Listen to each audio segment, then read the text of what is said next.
இந்த டீம்ல my my என்ன சொல்றது, என்னுடைய my greatest gratefulness is to have Raja sir in this team. ஏன்னா வந்து நார்மலா வந்து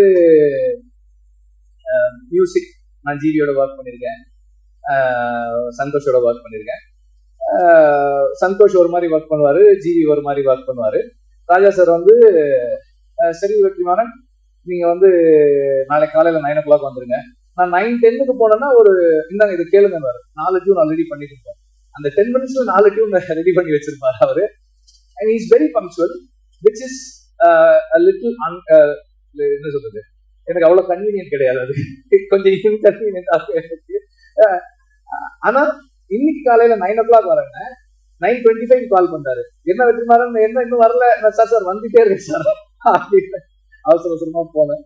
ஸோ எனக்கு வந்து ஒரு அந்த மியூசிக் சைட்ல எனக்கு எதுவுமே கவலையே இல்லை, நான் யோசிக்கவே மாட்டேன். சார் இந்த மாதிரி ஒரு சாங் சார், ஓகே இந்த மனசுல சாங் அப்படிதான் ஒரு சார், நான் வந்து ஒரு சீக்வன்ஸ் பண்ணிருக்கேன் சார், ஐ திங்க் ஒரு சின்னதா ஒரு சாங் இருந்தா நல்லா இருக்கும்னு எனக்கு தோணுது சார், அந்த சீக்வன்ஸ் காட்டுறேன் அப்படின்னா சரி காட்டுங்கன்னாரு. நான் காமிச்சேன்.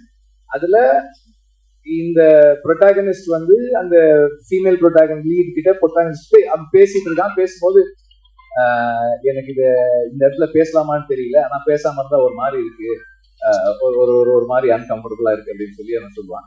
சீன்லாம் பார்த்தாச்சு. ஒரு 2 days கழிச்சு ரெக்கார்டிங் கம்போசிங் உட்காரலான்னு சொன்னாரு. ஒரு 5-6 டியூன்ஸ் கம்போஸ் பண்ணிட்டு அதுல ஒரு சீன் ஒரு டியூன் டிசைட் பண்ணோம். நெக்ஸ்ட் மார்னிங் அவர் கால் பண்ணாரு, இல்ல வெற்றிமாறன் நான் அதை யோசிச்சேன், நான் வேற ஒண்ணு பண்ணிருக்கேன், நீங்க வாங்க அப்படின்னாரு.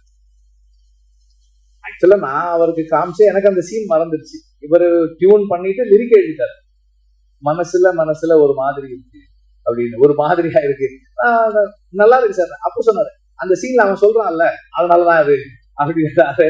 ஸோ அது எனக்கு வந்து ரொம்ப ஆச்சரியமா இருக்கு. நான் அசிஸ்டன்ட் டைரக்டரா ஒர்க் பண்ணும் போதே நோட் பண்ணிருக்கேன். ராஜா சார் வந்து ரீல் ஒரு தடவை பார்ப்பாங்க, பார்த்துட்டு நோட்ஸ் எழுத போயிட்டு திரும்பி வந்து இன்ஜினியர்கிட்ட சொல்லுவாரு, அந்த 24வது அடி 14th ஃப்ரேம்ல இருந்து சிங்க் ஸ்டார்ட் பண்ணுங்க, கரெக்டா அங்க இருந்து வச்சு அந்த மியூசிக் கரெக்டா இருக்கும், அந்த சேஞ்ச் ஓவர் கரெக்டா இருக்கும். ஸோ அவ்வளோ மெமரியோட அவ்வளோ ஷார்ப்பா ஒர்க் பண்ணுவாரு. அதை நம்ம நேர்ல பார்க்கும்போது, பக்கத்துல இருந்து பார்க்கும்போது அந்த மைண்ட் அண்டர்ஸ்டாண்ட் பண்றது வந்து it is a great experience அப்படிதான் சொல்ல.